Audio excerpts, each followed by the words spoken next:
பண்ணினார். கிறிஸ்து நமக்காக மரித்ததினாலே, ஜீவன் கொடுக்கிற அன்பு அல்லது உயிர் கொடுக்கிற அன்பு, the love that gives life. நல்லவனுக்காக ஒருவன் மரிக்கிறது அரிது. ஆனால் பாவிகளாய் நாம் இருக்கும்பொழுது இயேசு மரித்தார், நமக்காக மரித்தார் என்று சொல்லும்போது இத நம்ம என்ன சொல்லுவோம் பாருங்க, இட்ஸ் an uncomparable love. ஒரு பாவிக்காக ஒருத்தர் உயிர் கொடுக்கிறது ஒரு பெரிய அன்பு. பிரியமானவர்களே, ஒரு பிள்ளைக்காக உயிர் கொடுக்கிற ஒரு அன்பு, ஒரு தாயினுடைய அன்பு. சில நாட்களுக்கு முன்பு டிஸ்கவரி சேனலிலே நான் ஒரு நிகழ்ச்சியை பார்த்து கொண்டிருந்தேன். அது என்னை அதிகமாய் கவர்ந்தது, என் கண்களிலே கண்ணீரை கொண்டு வந்தது. அயல்நாடு ஒன்றிலே வசிக்கிற வினோதமான பறவை ஒன்றை குறித்து அந்த நிகழ்ச்சியில் ஒளிபரப்பினார்கள். அது முட்டையிடும் காலம் வந்தபோது அது ஒரு குறிப்பிட்ட இடத்தை தேர்ந்தெடுத்தது. அதனுடைய முட்டைகளை அங்கே ஈன்றது. சில நாட்களுக்குள் அதனுடைய அடை காத்ததினாலே அந்த குஞ்சுகள் பொறித்து முட்டையை விட்டு வெளியே வந்தது. இது அங்கும் இங்கும் பறந்து சென்று அந்த குஞ்சுகளுக்காக இரைகளை தேடி கொண்டு வந்து கொடுத்தது. குஞ்சுகள் கொஞ்சம் கொஞ்சமாக வளர ஆரம்பித்தது. ஆனால் பனிக்காலம் வந்ததினாலே, பனி எங்கும் மூடியதினாலே அதற்கு இரை கொடுக்க அல்லது கொண்டு வர முடியவில்லை. பறந்து பறந்து இங்கும் அங்கும் திரிந்து இறைக்காய் தேடும். திரும்பவும் தன் கூட்டுக்கு வரும்போது குஞ்சுகள் தாயை பார்த்து கத்தும். தன்னுடைய வாய்களை திறந்து இரையை கொடு என்று சொல்லி கேட்பதற் போல வாயை திறந்து திறந்து மூடும். ஆனால் தாயோ ஏமாற்றத்தோடு திரும்பி வரும். தன் குஞ்சுகளை பார்த்து அது வேதனையோடு இருக்கிறதை நான் பார்த்தேன். இப்படி குஞ்சுகளுடைய தொந்தரவை தாங்க முடியாமல் அந்த பறவை ஒரு நாள் என்ன செய்தது என்று பார்த்தபோது, அது தன்னுடைய கூரிய அழகினாலே அதனுடைய சொந்த மார்பை குத்தியது, கொஞ்சமாய் காயப்படுத்தியது. அந்த காயத்திலிருந்து ரத்தம் வழிகிறதை பார்த்தேன். அப்பொழுது அதை பார்த்து கொண்டிருந்த அதனுடைய குஞ்சுகள் கொஞ்சம் கொஞ்சமாக இந்த கசிந்து வழிகிற ரத்தத்தை உறிந்து கொடித்தது. கொஞ்சம் கொஞ்சம் ஆழமாய் உறிந்தது. சிலது அதனுடைய கூறிய அழகை உள்ளே விட்டு உரிய ஆரம்பித்தது. அப்படியாய் ஒவ்வொரு குஞ்சும் செய்ய செய்ய அந்த தாயினுடைய சரீரம் கொஞ்சம் கொஞ்சமாய் பிக்கப்பட்டு கிடிக்கப்பட்டு அதனுடைய மாம்சத்தை கொஞ்சம் பிச்சு தின்றது. சிலது ரத்தத்தை உறிந்தது. இப்படியே நாட்கள் உருண்டது. இந்த தாய் பறவையினுடைய சரீரங்களில் பல இடங்களிலே இந்த குஞ்சுகளுடைய காயம் ஏற்படுத்தி ஏற்படுத்தி குஞ்சுகள் எல்லாம் வளர்ந்தது, பறக்க ஆரம்பித்தது. அவைகள் பறந்தே போனது. மிஞ்சியது இந்த தாய் பறவை தான். அந்த தாய் பறவை வாடியது, பறக்க முடியாமல் சரீரம் முழுவதும் காயத்தோடு அப்படியே ஒடுங்கி மரித்து போனதை நான் பார்த்து கண்ணீர் விட்டேன். என்ன அன்பு! ஒரு தாயின் அன்பு எத்தனை பெரிய அன்பு! தன்னுடைய குஞ்சுகளுக்காக தன்னுடைய ஜீவனையே கொடுத்ததே என்று சொல்லி நான் கண்ணீர் வடித்த போது எனக்குள்ளிருந்த பரிசுத்த ஆவியானவர் என்னோடு பேசினார். அன்பு மகனே, இந்த தாய் பறவைக்காக நீ இவ்வளவு கண்ணீர் வடிக்கிறாயே, இதை காட்டிலும் மேலான அன்பு அருள்நாதர் இயேசு கிறிஸ்துனுடைய அன்பு. உனக்காக, உன் பாவங்களுக்காக, நீ வாழ்வதற்காக, நீ சுகமாய் இருப்பதற்காக, நீ உயிரோடு வாழ்வதற்காக, நீ பரலோகத்துக்கு போய் சேர்வதற்காக, நித்திய ஜீவனை பெற்றுக்கொள்வதற்காக அவர் சொந்த மாம்சத்தையும் இரத்தத்தையும் அவர் கொடுத்தார் என்று சொன்னபோது என் இருதயம் ஆனந்த கண்ணீரை என் கண்கள் வடித்தது. என் இருதயம் ஆனந்தம் அடைந்தது. ஆம் பிரியமானவர்களே, இயேசு கிறிஸ்துனுடைய அன்பு உயிர் கொடுக்கிற அன்பு. இன்றைக்கும் அவருடைய மாம்சத்தை புசித்து அவருடைய ரத்தத்தை பானம் பண்ணுகிற நமக்குள்ளே ஜீவன் மாத்திரமல்ல, நித்திய ஜீவன் உண்டாகிறது என்று நாம் அறிந்திருக்க வேண்டும். நித்திய ஜீவனை கொடுக்கும்படிக்கே நான் உலகத்திற்கு வந்தேன் என்று இயேசு சொன்னார் அல்லவா? நாம் இதோடு நம்முடைய வாழ்க்கை முடிந்து போய்விடவில்லை. ஒரு கிறிஸ்தவனுடைய வாழ்க்கை, கிறிஸ்துவை உடையவர்களுடைய வாழ்க்கை ஏதோ மரித்தோம், மண்ணிலே அடக்கம் பண்ணுகிறார்கள், நம்முடைய வாழ்க்கை முடிந்து விட்டது என்று சொல்வதல்ல. நம்முடைய வாழ்க்கை மீண்டும் ஆரம்பிக்கிறது. அது முடிவற்ற ஒரு வாழ்க்கை. நம்முடைய வாழ்வு பரலோகத்திலே நித்திய வாழ்க்கையாய் இருக்க போகிறது. நித்திய ஜீவனை கொடுக்கிற வாழ்க்கை. ஆண்டவருடைய இயேசு கிறிஸ்துவுடைய அன்பு நம்மை நித்திய ஜீவனுக்குள் கொண்டு போகுவதற்காக அவர் தம்முடைய சொந்த ஜீவனையும் கொடுத்தார். கடைசியாக வேதத்தில் இன்னொரு வசனத்தை நான் உங்கள் மத்தியில் வைக்க விரும்புகிறேன்.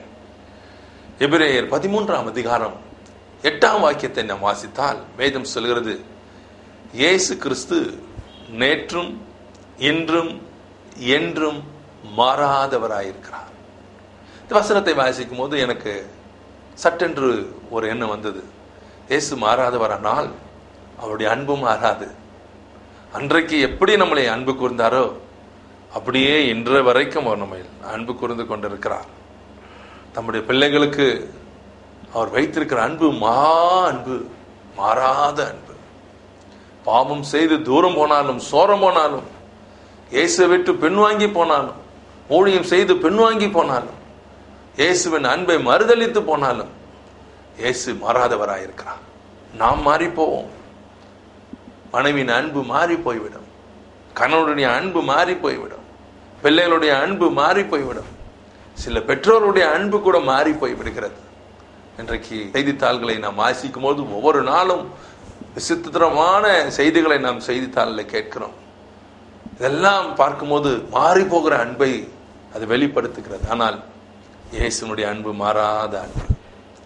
His love changeth not. He loves us forever.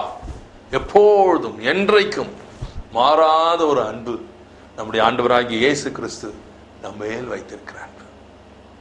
நான் சிறு வயதாக இருந்தபோது ஒரு குறிப்பிட்ட நாள் ஒரு சண்டே ஸ்கூல் ஆசிரியை ஒரு கதை ஒன்றை எனக்கு சொன்னார்கள்.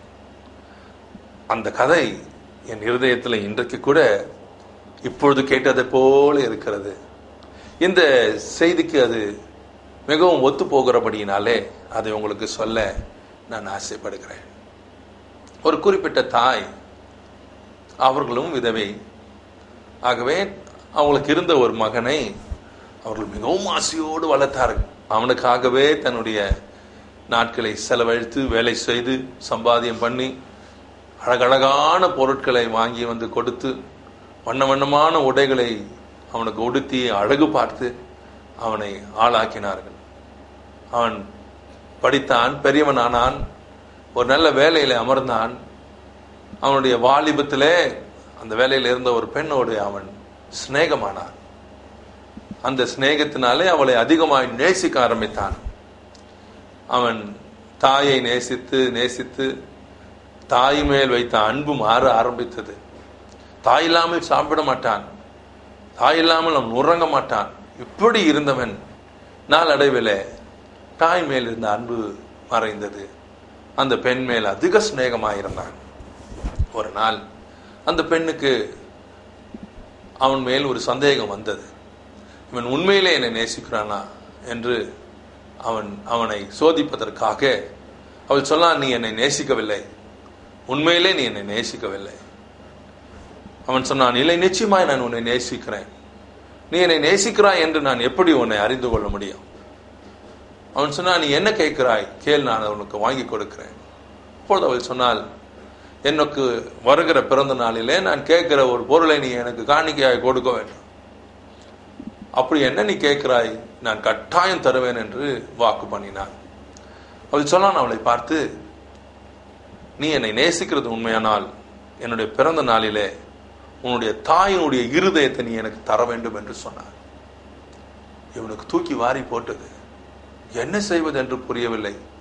ஒரு பக்கம் தாய், இன்னொரு பக்கம் அவன் நேசிக்கிற அன்பு பெண், அவன் மணக்க விரும்புகிற பெண். எத்தனையோ எண்ணங்கள் அவன் மனதிலே மோதி அடித்தது. குறிப்பிட்ட பிறந்த நாளும் வந்தது. அந்த நாளிலே அவன் வீட்டுக்கு திரும்பினான். தாய் அயர்ந்து தூங்கிக் கொண்டிருந்தால், வேலையின் அலுப்பு தூங்கிக் கொண்டிருந்த பொழுது அங்கு வீட்டிலே ஓரத்தில் வைக்கப்பட்டிருந்த ஒரு மரத்தடியை எடுத்தான், ஓங்கி தாயின் தலையில அடித்தான். ஒரு கூரிய கத்தியை எடுத்து தாயினுடைய மார்பை பிளந்தான். அவளுடைய இருதயத்தை எடுத்து கையில வைத்துக் கொண்டு அந்த பெண்ணன் வீட்டை நோக்கி ஓடினான். இதைத்தானே நீ கேட்டாய், என் அன்பை வெளிப்படுத்துகிறேன் பார் என்று சொல்லி ஓடினான். வேகமாய் ஓடின அவனுடைய கால்கள் இடறியது, கீழே விழுந்தான். விழுந்த போது அவன் கையில் இருந்த அந்த இருதயம் கீழே விழுந்தது. எழுந்தான், கைகளை கால்களை தட்டினான். அந்த இருதயத்தை போய் எடுக்கும்போது அந்த இருதயம் அவனை பார்த்து அவனோடு பேசுவதை போல ஒரு உணர்வு அவனுக்குள் வந்தது. மகனே, கீழே விழுந்துட்டாயப்பா, காயம் பட்டதா, நோவு எடுக்கிறதா? அவன் இருதயம் உடைந்தது. ஐயோ என் அன்பு தாயே, நான் உன்னை கொன்று விட்டேனே, உன்னுடைய அன்பை நான் மறந்தவனாய் உங்களுக்கு துரோகம் செய்து விட்டேனே. அவன் இருதயம் உடைந்தது, கதறி அழுதான். இதை கேட்டுக்கொண்டிருக்கிற கர்த்தருடைய பிள்ளைகளே, கடைசி நேரத்திலும் கூட அவனை பார்த்து, மகனே விழுந்து விட்டாயா, காயம்பட்டதா, வலிக்கிறதா என்று கேட்கிற ஒரு அன்பு தான் தாயினுடைய அன்பு. இதிலும் மேலான அன்பு அருள்நாதர் இயேசு கிறிஸ்துவுடைய அன்பு. சிலுவையில் அவர் தொங்கிக் கொண்டிருந்த பொழுது ரத்தம் சொட்ட சொட்ட அவருடைய உயிர் அவரை விட்டு பெரிய வேலை வந்த பொழுதும் ஒரு பக்கம் கயவர்கள் பேசுகிறார்கள், மறுபக்கம் நாவு மேல்வாயோடு ஒட்டுவது போல சரீரத்தில் இருக்கிற தண்ணீர்லாம் கீழே வழிந்து கொண்டிருக்கிறது. அவர் அவனுடைய தாயை பார்த்தார், அந்த மகனை பார்த்தார், ஜனங்களை பார்த்தார், பிதாவை பார்த்தார். பிதாவே இவர்களுக்கு மன்னியும் என்று பேசினார். அன்பு, மாறாத அன்பு, இயேசுடைய அன்பு. உங்களையும் இன்றைக்கு பார்த்து அவர் நேசிக்கிறார்.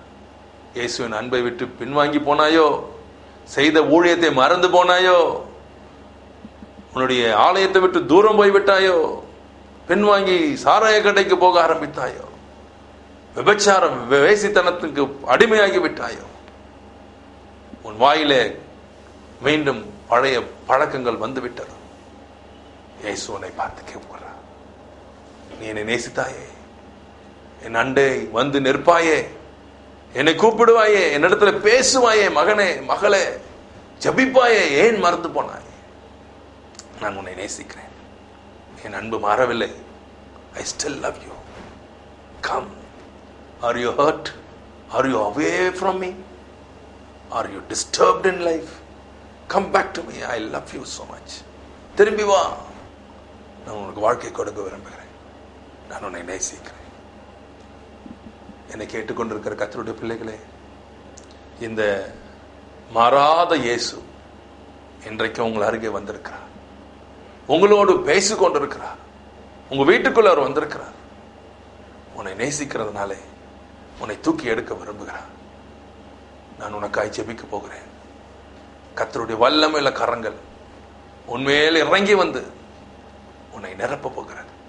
உன்னை தன்னுடைய அபிஷேகத்தினால் நிரப்பி, நீ இழந்து போன அபிஷேகத்தை, நீ இழந்து போன வல்லமையை, நீ இழந்து போன தேவனுடைய மகிமையை மீண்டும் உனக்கு கொடுக்க அவர் விரும்புகிறார்.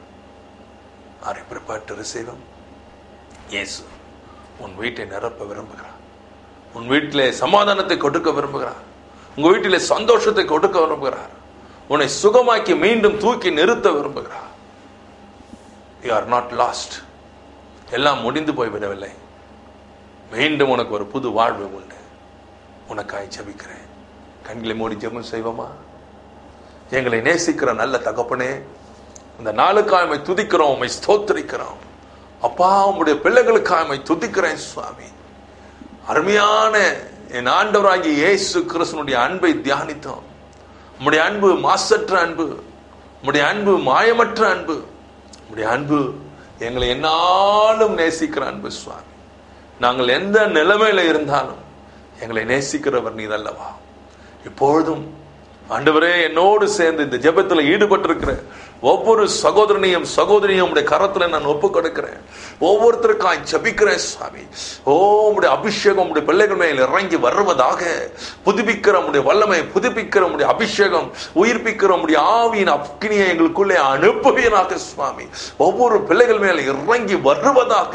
இப்பொழுது அவர்கள் எந்த இடத்துல இருந்தாலும் ஆண்டவரே, இந்த நிகழ்ச்சியில அவர்கள் ஆண்டவரே இந்த ஜெபத்தில் கலந்து கொண்டிருக்கும் அக்கினி இறங்கி வரட்டும், இந்த வீட்டுக்குள்ள இறங்கி வரட்டும். உம்முடைய மகிமையின் ஆவியானவர் இந்த வீட்டிலே அசைவாடும்படி ஜெபிக்கிறேன். ஓ, இப்பொழுது கர்த்தருடைய ஜீவன் அந்த சரீரங்களை இறங்குவதாக, உயிர்ப்பிக்கிற உம்முடைய வல்லமை இறங்குவதாக. ஆண்டவரே, உலர்ந்த எலும்புகளுக்குள்ளே, முறிந்து போன ஆவிக்குள்ளே உம்முடைய அபிஷேகம் இறங்கட்டும் என்று ஜெபிக்கிறேன். உடைந்து கிடக்கிற சரீரங்கள் சுகமாவதாக. என் இயேசுவின் நாமத்திலே அற்புதம் செய்கிற ஆண்டவராகிய இயேசுவின் நாமத்திலே வியாதிகள் மறைந்து போவதாக. கர்த்தாவே, உடைய கரத்தை நீட்டி உடைய பிள்ளைகளை தொட்டு அவர்களை சுகப்படுத்தும் சாமி. அவர்கள் கண்ணீரை துடையும், அவள் வாழ்க்கையில அற்புதங்களை செய்யும், கடன் பிரச்சனைகளை மாற்றும். ஆண்டவரே, ஓயாத பிரச்சனைகள் முடிந்து போகட்டும், உதிர போக்கு ஆண்டவரை நின்று போவதாக. இயேசுவின் நாமத்திலே வயிற்று பிரச்சனைகள் இயேசுவின் நாமத்திலே சுகமாகட்டும் சுவாமி. வயிற்றில் இருக்கிற மந்திர கட்டுகள், சூனியங்கள், வெள்ளி சூனியங்கள், ஏவல்கள், குடும்பத்தை பிரிக்கிற சாத்தானுடைய கிரியைகள் இயேசுவின் நாமத்திலே செயல் எழுந்து போவதாக. இப்பொழுது கர்த்தருடைய அக்கினி இறங்கி வந்து ஒவ்வொரு மந்திர தாயத்துகளை, தகடுகளை எரிப்பதாக என்று நான் ஜெபிக்கிறேன். எல்லா அசுத்தாவிகளும் அதனுடைய கிரியைகளும் மந்திரவாதியின் கிரியைகளும் இயேசுவின் நாமத்திலே இந்த பிள்ளைகளை விட்டு, அவருடைய குடும்பங்களை விட்டு, அவருடைய வியாபாரங்களை விட்டு, ஆண்டவரே அவருடைய கடைகளை விட்டு விலகி போகட்டும் என்று கட்டளையிடுகிறேன். கர்த்தருடைய வல்லமை இந்த பிள்ளைகளை நிரப்பட்டும். ஒரு எழுப்புதல் வாழ்க்கையில காணப்படட்டும். பிள்ளைகளை ஆசீர்வதித்தவை, குடும்பம் குடும்பமாய் ஆசீர்வதி. திருமண தடைகள் முடியட்டும். வேலை பாக்கியங்கள் உண்டாகட்டும். குழந்தை பாக்கியங்கள் உண்டாகட்டும். தேவையில்லாத கடன்கள், வங்கி கடன்கள் முடிந்து போகட்டும். கர்த்தர் தாமே உடைய பிள்ளைகள் வாழ்க்கையிலே நன்மை செய்கிறார், நன்மை செய்கிறார். ஜெபம் கேட்டதற்கு நன்றி, கோடா கோடி நன்றி. இயேசுவின் மூலம் ஜெபிக்கிறேன் நல்ல பிதாவே, ஆமென்.